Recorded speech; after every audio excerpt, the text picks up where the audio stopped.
नमस्कार मित्रांनो, आज आपण लाला लजपतराय यांच्या पुण्यतिथीनिमित्त एक प्रेरणादायी भाषण घेऊन येतोय।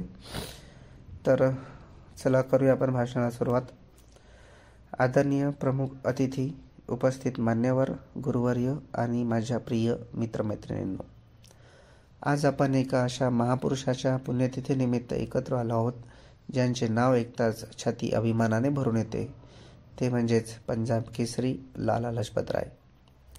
मित्रांनो, भारताच्या स्वातंत्र्य लढ्यात अनेक वीरांनी आपले बलिदान दिले, पण लाला लजपतराय यांचे योगदान हे इतिहासाच्या पानावर सोन्याच्या अक्षरांनी कोरलेले आहे।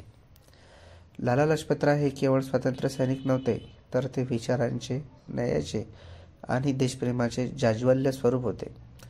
त्यांना पंजाब केसरी हे बिरुद कारण नसताना मिळाले नव्हते, कारण त्यांच्या व्यक्तिमत्वात सिंहासारखे धैर्य आणि तितकाच आत्मविश्वास होता।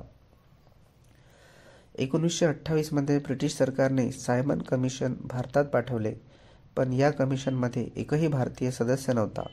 भारताचा अपमान करणाऱ्या या कमिशन विरुद्ध सर्व देश उठून उभा राहिला आणि या आंदोलनाचे अग्रभागी होते लाला लजपतराय। ते म्हणाले होते, मी जाईन, पण माझे मृत्यू ब्रिटिश साम्राज्याच्या अंताचा करारनामा ठरेल। लाठ्यांच्या माराने जखमी झाल्यानंतरही त्यांनी देशभक्ती कमी केलेली नाही। काही दिवसांनी ते शहीद झाले, पण त्यांनी पेटवलेली स्वातंत्र्याची ज्वाला लाखो भारतीयांच्या मनात धगधगू लागली। मित्रांनो, बलिदान देणे सोपे असते, पण बलिदान अशी कथा बनते जेव्हा ती देशासाठी असते। लाला लजपतराय यांनी आपल्या रक्ताने इतिहासाला नवा रंग दिला। त्यांच्या मृत्यूने अनेक क्रांतिकारकांच्या मनात ज्वाला पेटली आणि तोच ज्वालामुखी नंतर स्वातंत्र्य लढ्याला अधिक वेगाने पुढे घेऊन गेला।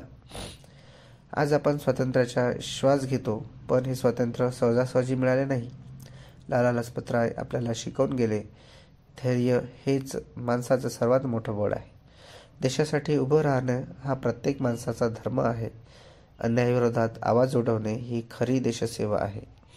आज त्यांच्या पुण्यतिथीच्या पवित्र दिवशी आपण सर्वांनी एक निर्धार करूया की त्यांच्या स्वप्नातील भारत निर्माण करणे ही त्यांना दिलेली आपली खरी आदरांजली ठरेल।